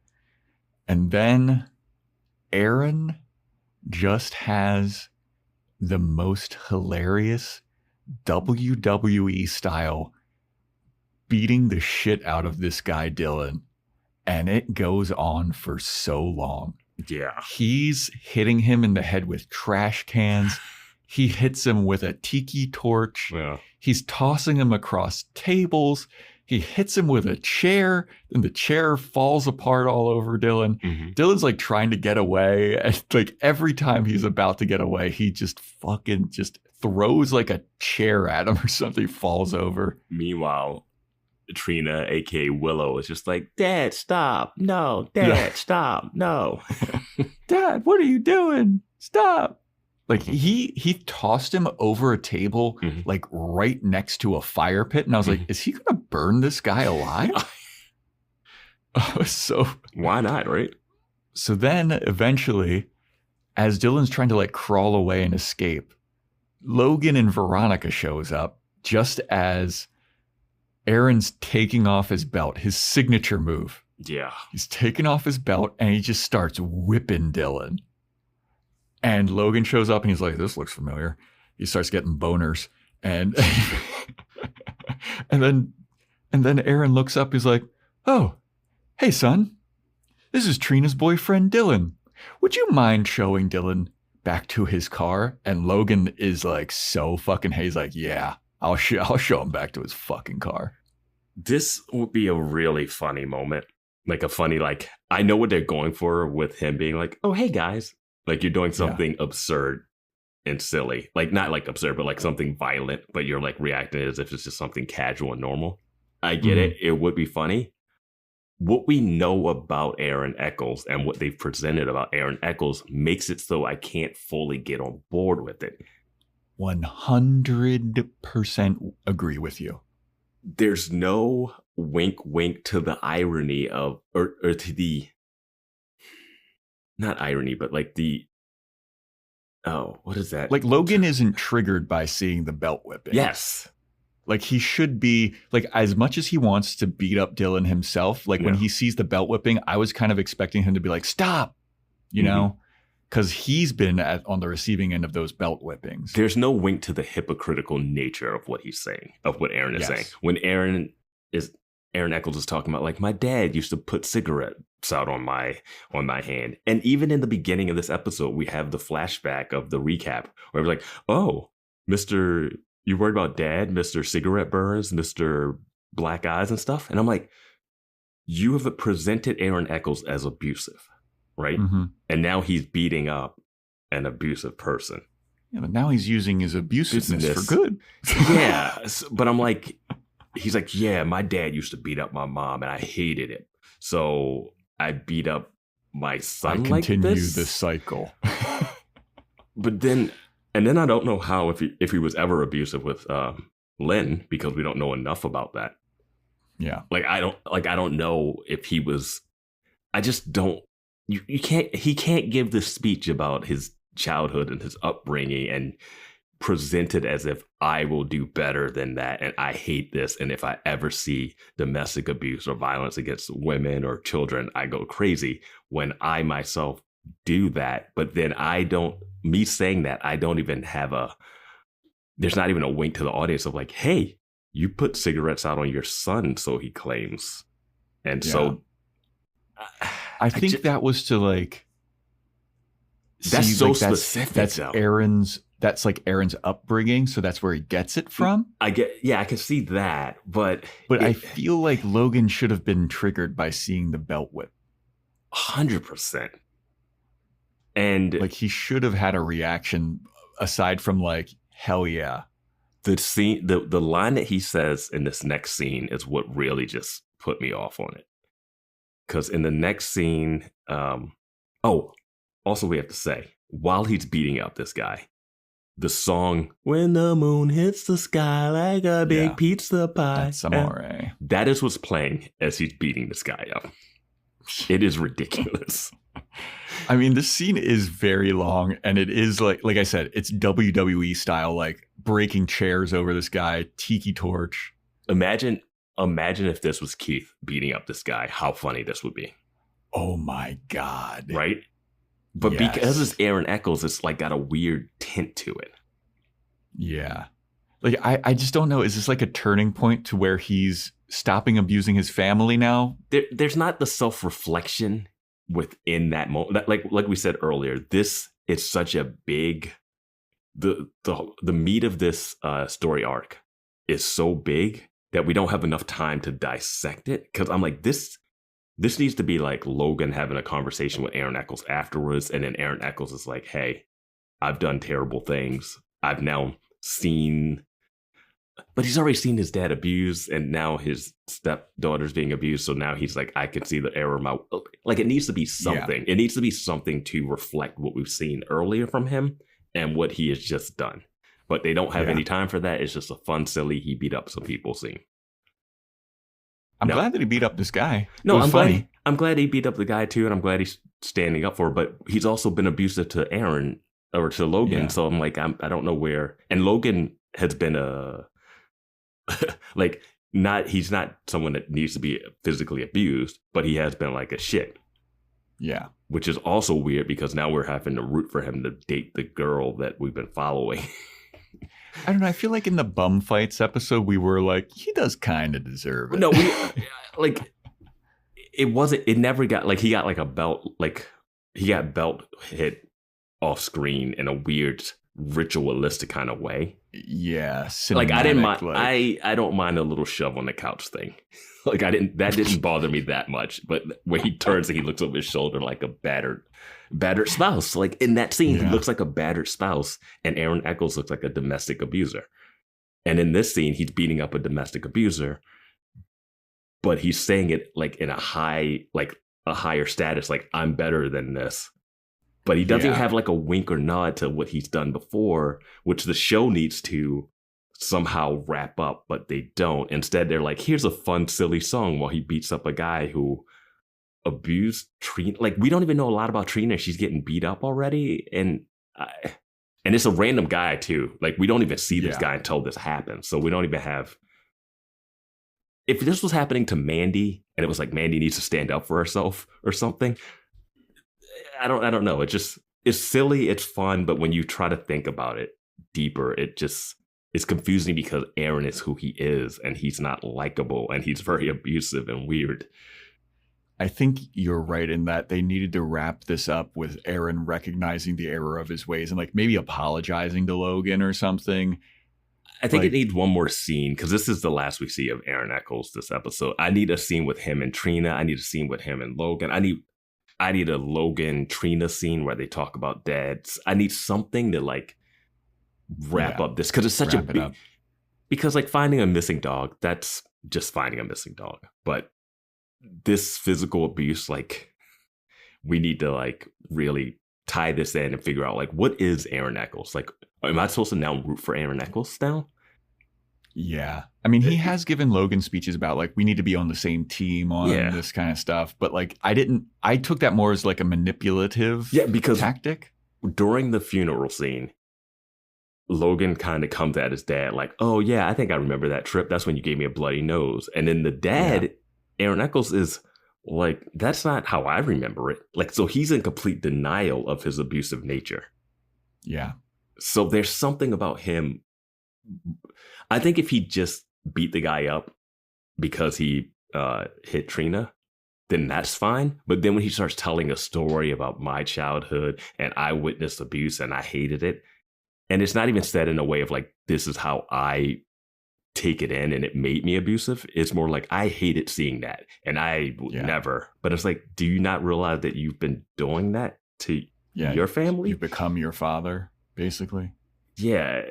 It seems it's just such a big thing that the show doesn't have time to deal with. And then this next scene breaks it, because we see the guy driving away.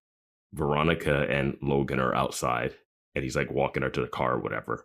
And Logan says, well, Veronica goes, wow, that was crazy. And Logan says the line, father knows best.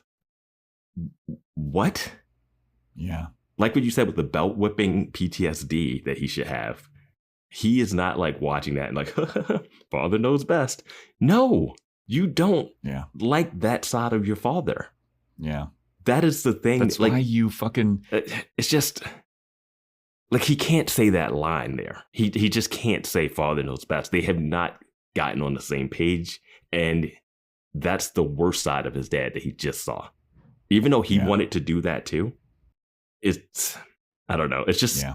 It's just like they made a person that's bad so that he could do the bad thing to it, but it didn't mean more to the characters. Like, it's like Logan and Aaron need to have a sit down about that. Yeah. That should like bring them together in a weird way and clear. If you want us to get on Aaron's side, this philandering, yelled at the mom, like what he said to the mom before she left and maybe killed herself was awful. What he did to what he did to Logan was awful. Like everything about him is problematic. And then this isn't enough to fully make me go like, oh, like everybody has shapes.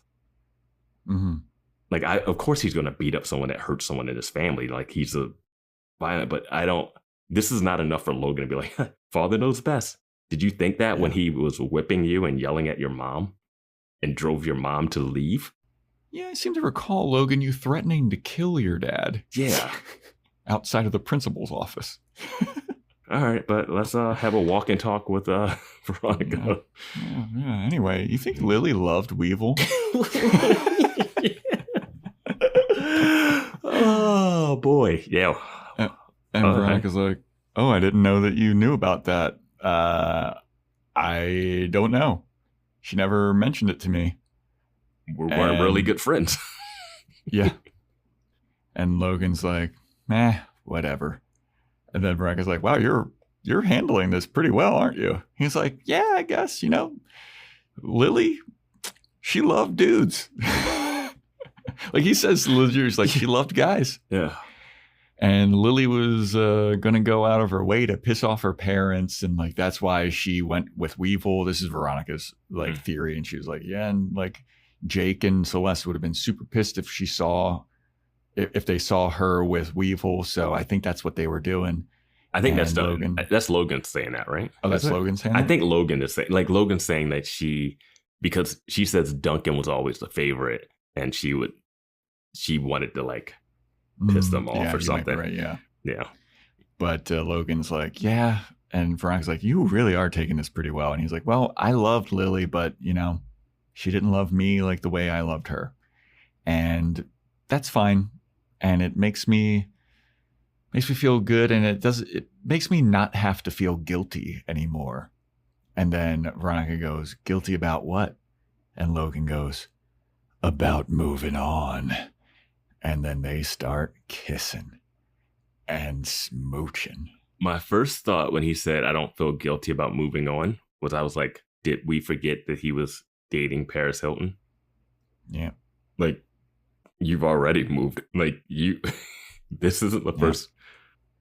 And he kissed Yolanda. The thing is about moving on is one thing. Hooking up with your friend's ex-girlfriend, the ex-girlfriend of the dead sister. Your friend who's missing. Your ex-girlfriend who's dead that you loved. It's just a lot, man. Yeah. And then so in the middle of their kissing, Veronica pulls back. She's like, what are we doing? And Logan goes, no idea. And then they start kissing again. And then Veronica's like, hey, we need to talk about this. Maybe we should keep it like on the down low for a little bit. And Logan's like, yeah, that's cool. Let me drive you home. And then Veronica gets in his car and has a vision of Lilly in the backseat of his car talking about a spy pen that she got that has like invisible ink.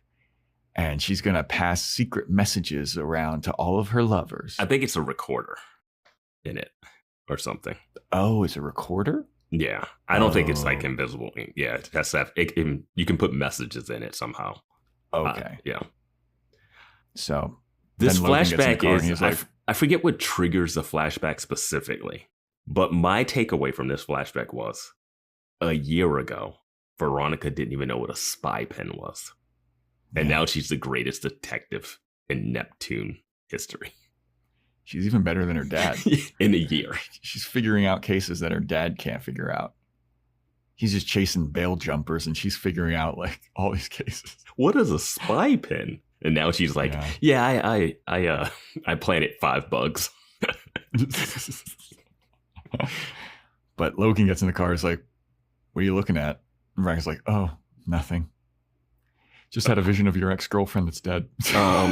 Yeah. Do you want to go back and talk to your sister and see how she's doing or anything? Yeah. No. Aaron's handling that. He's probably whipping her too. Yes. To go from that scene to them just making out. I told you, dude, the violence, it turns Logan on. He's like so stoked about it. And he's like, I don't care about my dead ex-girlfriend. I gotta fuck.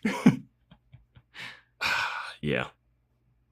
So we go to Mandy now. Mandy's at the library. And Veronica shows up and she's like, Mandy, get in the car. We're going to the pound. And Mandy's like, what? She's like, I think I know who's behind all of these missing dogs. I think it's that guy Hans. I think he's stealing and or killing dogs. And I'm going to prove it. And Mandy's like, do you think Chester's still alive? And Veronica's like, stand up for yourself, Mandy. I would hold my breath on Chester being still alive, but you can come see me prove that this guy's a piece of shit. You can see justice. And Mandy's like, I'm in. So Veronica goes to the sheriff's office. She dumps Leo. Leo's like, Leo's just sitting there. You want to talk to me? Finally, me? That's not a good Leo. Oh, somebody who finally wants to talk to me. And she's like, look, I got to break up with you. I can't see you anymore. And Leo's like, what? Why? And she's like, I'm a train wreck. The guy that I am in love with is missing. And he might be she doesn't say this, but like, she lays out why she's a train wreck. Yeah. She's like, the guy that my ex-boyfriend is missing, may have killed my best friend. The last guy I dated was a drug dealer. And I just made out with my ex-boyfriend's best friend. I should not be dating you. You are a good guy. And I'm not ready for that, I guess. And Leo's like, cool. All right. And Leo's taking this pretty well. Yeah. He's like, all right, yeah, you do sound kind of like a train wreck. I'm like, dude, you dodged a bullet here, man. You shouldn't be dating her in the first place because it's technically illegal. But Veronica is laying out like, you're dodging a bullet, man. I'm breaking up. This is for your own good. And then Leo's like, well, can we still be friends? And Veronica's like, yeah. Or Veronica asks if they can still be friends. He says, oh, do you want us to still be friends? She's like, if you can do that or something. Like something like that. If you're open to that. And Leo's like, yeah, I might be open to that. And she's like, good, because I have a favor to ask. Leo's just like, unbelievable. If Leo took out his gun and just unloaded, it would have been like, yeah, you pushed him to a breaking point with that favor ask. Yeah. Right after you dumped him. Here's the worst part of all this. She picked up Mandy before she asked Leo to do this favor. She was going to force Leo to do this because they can't do the next step without Leo. Yep. So she went to Mandy, said, Mandy, you want to go do something? But we got to stop off. I have to like strong arm a guy. Yeah. I have to go dump my current boyfriend and then see if he'll still be cool with it. Dump him after this favor. Here's what I'll say. I'll give her credit for dumping before the favor ask because then it's extra manipulative to do the favor and then the dump. Because I said earlier when she showed up and she had no voiceover, no remorse for making out with Logan when she just went to the station. Yeah. No remorse. She was just like, hey, is Weevil in there? I'm here to see him. No like voiceover like, that's hard to see Leo because what I just did. Yeah. Man, But at least she did it. She did it, but the favor Fair ask is enough. crazy. I wouldn't put it past her to ask for the favor first and then dump him. It's exactly what she did with Amelia the Longprix. She was stringing that girl along to get what she needed. Yeah. So Leo, Veronica, Mandy, and Wallace. She had to pick up Wallace too. My note goes, she asked for a favor and he does it. Yeah. Like, Yep. What? But also, I was kind of like, why is Wallace here? Because it's dog related. Wallace is a part of all the dog related cases. Fair enough. Fair enough. He figured out that Basset Hound dog, that weird dog. Yeah, if it's a dog related thing, he is involved. Even here, he's knowledgeable about dogs. Yeah. If it's a dog case, he's involved. Yeah. So they show up to the pound and Leo's banging on the door. He's like, open up, open up. The pound, the front desk guy opens the door and he's not being very cooperative. Man, these guys work 24-hour shifts. I know, it's late. Actually, I think the sun sets very early in Neptune, as we'll find out in a later scene. So this guy's not being cooperative and Leo's like, you're going to have to show me around because I suspect that there might be some missing dogs here that you're like hiding. And the guy's like, you're going to have to come back for a warrant. And Leo's like, really? And the guy's like, all right. If you're this guy, you say, yeah. Yeah, right? Be as cooperative. No. Don't be cooperative. I'm saying, no, get a warrant. Oh, get the warrant. Okay, yeah. What do you... I mean, he's not being cooperative. And then as he's walking them through the pound, he's like yelling in Mandy's face, like, what the fuck are you still doing here? I told you your dog's fucking dead. I'm like, what is this? This is the most suspicious, evil villain behavior. Do the warrant thing. Yeah. Wallace finds Leo's not going to get a warrant tonight. Yeah, that's true. Wallace finds a restricted area and he's like, what's back in this restricted area? And the guy's like, that's where all the sick dogs are and we shouldn't open up because we could get sick. And then Leo's like, open the door. And the guy's like, fine. So Veronica and all of them go in there. And Veronica's like, oh, well, here's this missing dog. Here's that missing dog. Here's this missing dog. You've been keeping all these dogs. And then Mandy's like, is Chester in there? And Veronica's like, no. And then Mandy runs out. Leo arrests this guy. And he's like, you have the right to remain silent and all this stuff. And the guy is like being rude again. And he's like, do you really want me to like fucking pistol whip your ass, dude? And then we see where Mandy has gone. Mm-hmm. Mandy's outside and she is tasering Hans. Where'd you get the taser? This is her standing up for herself, my dude. Okay. I would believe. No, hear me out. I would believe that she would taser this guy without Veronica giving her the pep speech. Yeah. I don't think people love their pets. Yeah. So I would believe that if she found out that this guy was involved with kidnapping her pet, that she would do something. This is a little different than getting a prank phone call when you walk into a school. Like, yeah. Like, and the stakes are a little higher here. And you know who the culprit is. Like, you know who the guy is. So, sure, we could say that I don't believe Mandy would not have done this if she didn't get yelled at. Mm-hmm. But she's tasering the shit out of this guy. And he's like, please stop. And she's like, you killed my dog. Veronica and everybody comes running out. And she's like, Mandy, stop. Mandy, stop. And then Hans is like, no, I didn't kill your dog. Chester's alive. Chester isn't dead. And Mandy's like, what? He's like, yeah, we sold her.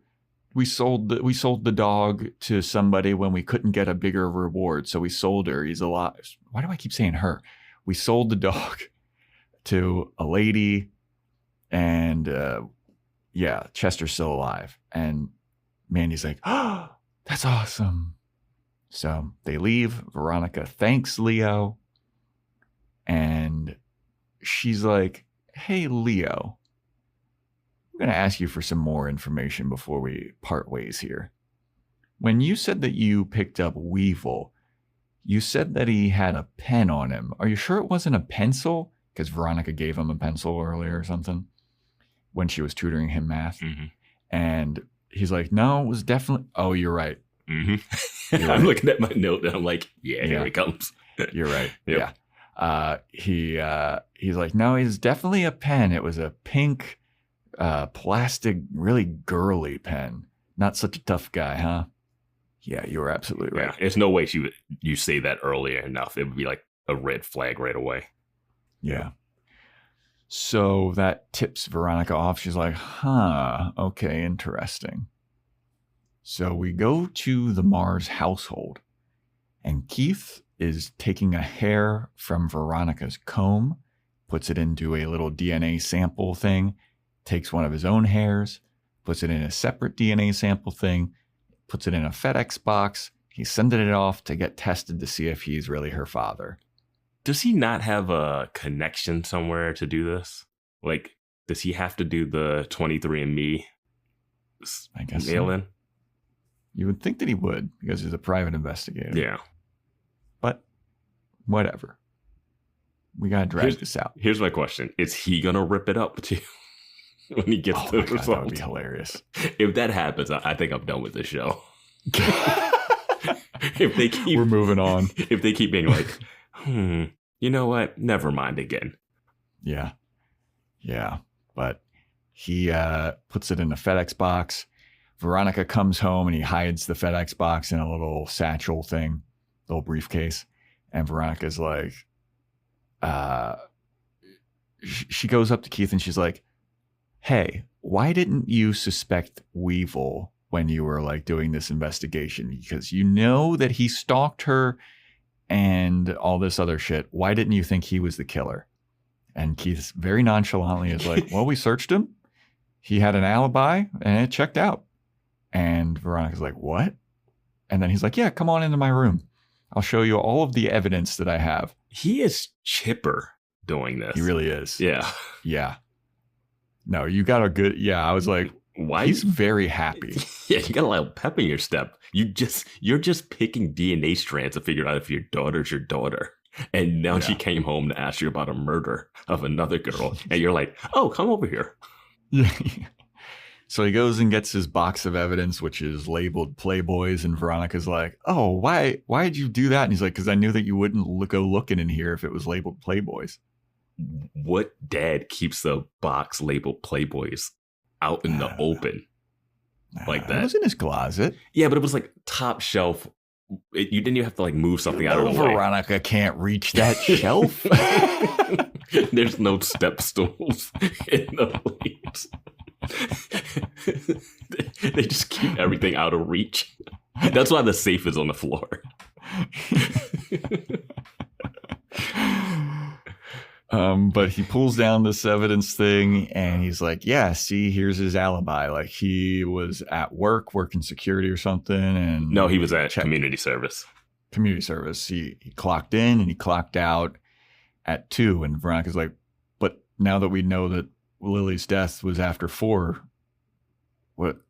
I kind of got lost in this scene. This is what I'm talking about, where the sun sets early in Neptune. Because they say he had community. I went back, I think, too. They say he had community service from 8 a.m. to 2 p.m. So his alibi checked out. And then Veronica says, now that we know that Lilly's time of death is later than we think it was well after 4. Yeah. And he's like, yeah. So wouldn't that mean that Weevil's alibi doesn't check out? Yeah. That's what Veronica's getting at, I think. And then I'm thinking back on the flashback that we watched.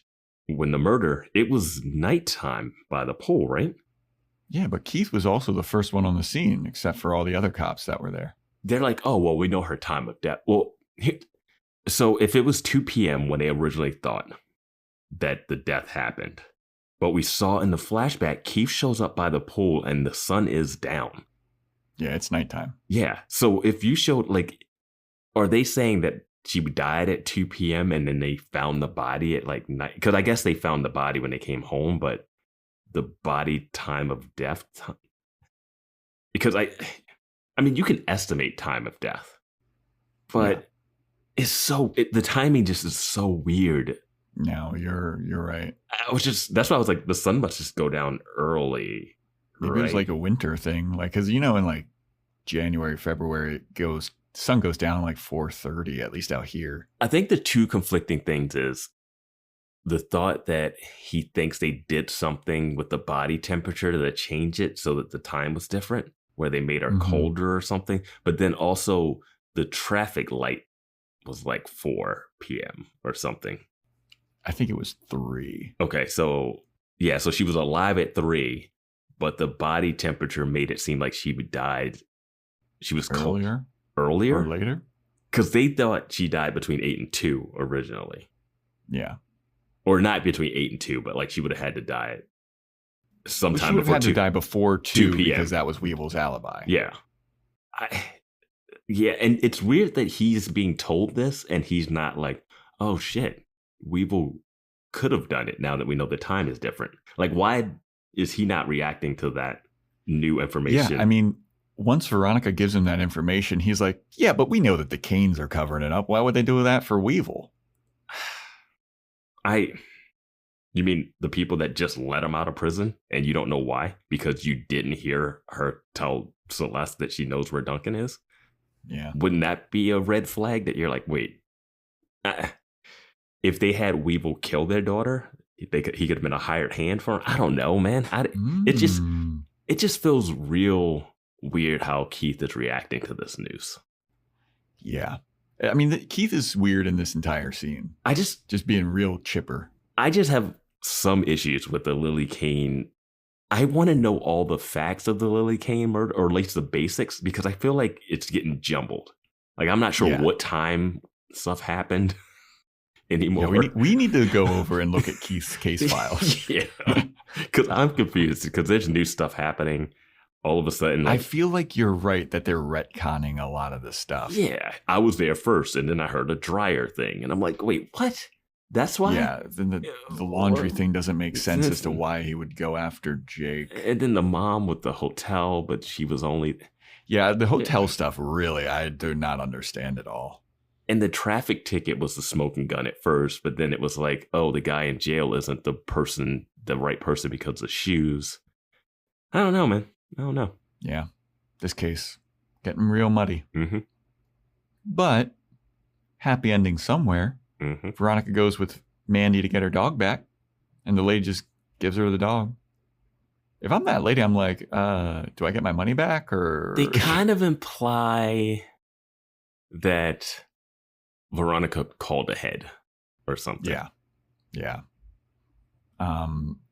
So Mandy's got her dog back. This is interesting because we did have that whole debate with the parenting thing and the adopting kids stuff or whatever. Does that carry over to dogs? You've had the dog for a week. I think it might. I mean, I'd be more mad that I would hope that I get my money back. I don't think she paid that much. I think she paid like $100 for the dog. I would still want that money back. You would. So if someone kidnapped someone else's dog and then sold it to you, you would not want to give them their dog back for the money, because the person that you're giving the dog back has nothing to do with the stolen goods. I wouldn't mind giving the dog back. I would want my money back, because the reason why Hans sold this dog is because he was like, he could get more money selling it than the reward, and the reward was $100. Yes, but so this lady definitely. Who would you get the money? $100. Who would you get the money back from? The pound. Oh, yeah. You're going to spend a lot more hassle calling and getting that money back, because Hans, I don't know how they're going to handle all of that, because there's a lot of dogs being sold and scammed, and there's a lot more stuff they have to figure out. But you got to give that dog back to that girl. That's all Leo's job now, though. Leo's just buried in dog paperwork now. I will say, this is actually a pretty good case for him. He caught Russian mobsters. He caught a serial killer, and he's caught a dog kidnapping ring. That's 3 big cases that Leo has been a part of in his short time. He's going to be off that night desk soon. I was going to say he's about to get a promotion. Yep. Youngest deputy sheriff forever. From a 1-week suspension to promoted. Yeah. Yeah. So then we have Veronica at school, and she goes up to Weevil, and she's like, you weren't looking for a ring. you were looking for that secret spy pen. And he goes, yeah, this thing. And he's got the pen and he gives it to her. And she goes, any secret messages on here? And I forget what Weevil says. Well, he basically erased them. He's like, not anymore, or something like that. Yeah. And that's the episode. Veronica looks shocked. Like, Weevil could be the killer. And my thought was, he probably said some really flowery, nonsensical stuff on there about how much he loved her and what he would do. And he doesn't want that getting out because he'd be kicked out of his gang. Like, I feel like this is more embarrassing. I feel like it's more embarrassing stuff than incriminating, I will kill you and strangle you stuff. Yeah. That'd be hilarious to have in that spy pen, though. That pink girly spy pen. Just like, I'm going to fucking murder your ass. Very Jawbreaker-esque. Movie we did on Patreon. Check it out. He recorded the lyrics to another song on there. Tried to pass it off as his own. Aaron Samuel's like, that's fucking AC/DC. What are you doing? That's Back in Black. What are you trying to woo her with fucking You Shook Me All Night Long? He's got like Bublé lyrics. Yeah. You got me feeling good. Wow. Wow. Wow. What if he's doing the Amore song? Oh my God. When the moon hits your eye like a big pizza pie, that's amore. Then I'm like, yeah, delete that shit, man. Yeah. I don't know why he's taking him a year to decide that he needed to break in to steal it, though. This seems like something you would have tried to get rid of when the case was hopping. Yeah, if there's incriminating evidence in there. There's nothing about her saying, hey, Duncan's gone missing. And then he's like, I gotta get rid of it. Why? I mean, if it's like something flowery poetry-wise, why would he feel the need to do that? Because they already have his letters. Yeah, true. Which were a bunch of like, I'm such a simp and a pussy whipped by you, Lilly. I love you. But if it's something that could end up convicting him, it's crazy that they wouldn't have gone through her room and grabbed a lot of stuff. I could see them missing the pen. Yeah. These cops aren't really great anyway, but... Yeah. But, like, what could be on the pen that's like Lily's getting murdered, she grabs the spy pen to record it? And that he would think of it after. And he would go, I'm Eli Navarro and I'm murdering you. I'm Eli Navarro and I approve this message. I guess she could be screaming like, no, Weevil, don't kill me. And he's like, shut up, bitch. No, because then he would have tried to get this pen like a year ago. Yeah. What it has to tie together with Duncan has gone missing. Now Weevil feels the need to go into the house to steal this pen. Like, what triggered that? I don't know. I feel like we're just pushing, like, did Weevil do it? But we like Weevil. We know he didn't do it. Speaking of that, who do you think did it?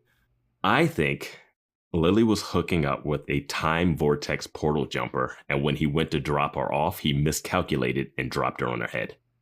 Oh, fuck. That's where all the time stuff happens, yeah. That's good. Yeah. That's good. Like a little Rick and Morty situation. Yeah. Okay, that's good.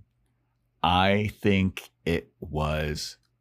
Lilly was dog sitting backup, and backup, for whatever reason, got it in his head that she was a bad guy and just mauled her.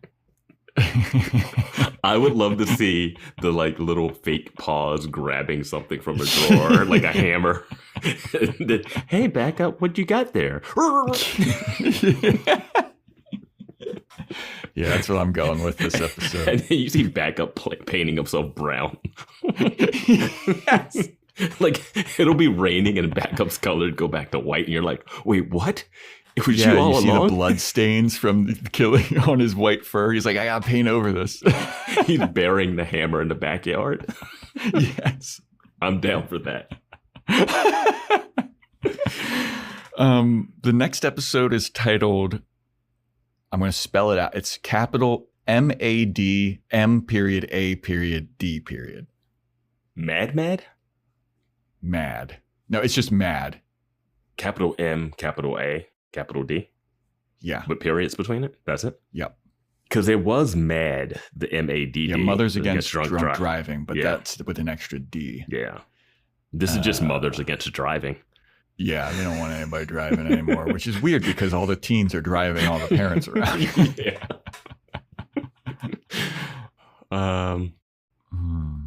Is there a character with a D as the first name? Duncan. Mothers Against Duncan. Yeah. Yeah. Yeah. Yeah. It's going to be Veronica's mom, and she's going to talk about why Veronica shouldn't have been dating Duncan. She's going to reveal something. There we go. Veronica's mom's back in the fold. I think Keith gets the DNA results back, and he gets mad.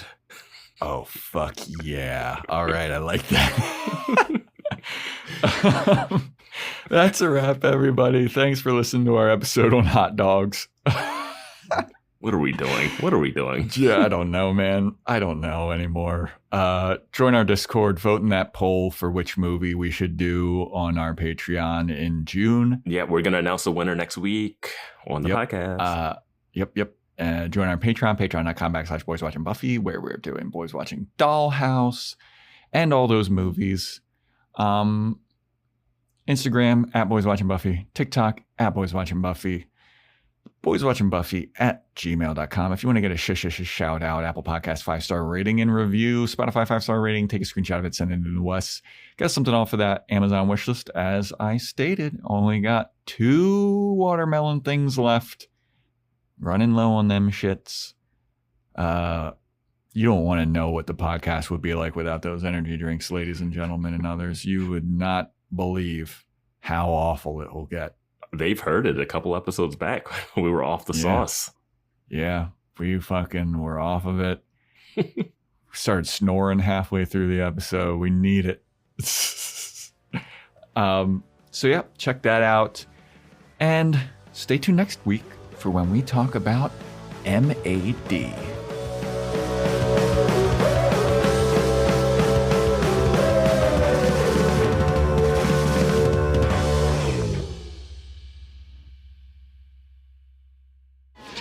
Hire you or something to help me find my doc? That depends. Was he cheating on you? Seltzer Kings. Podcasts.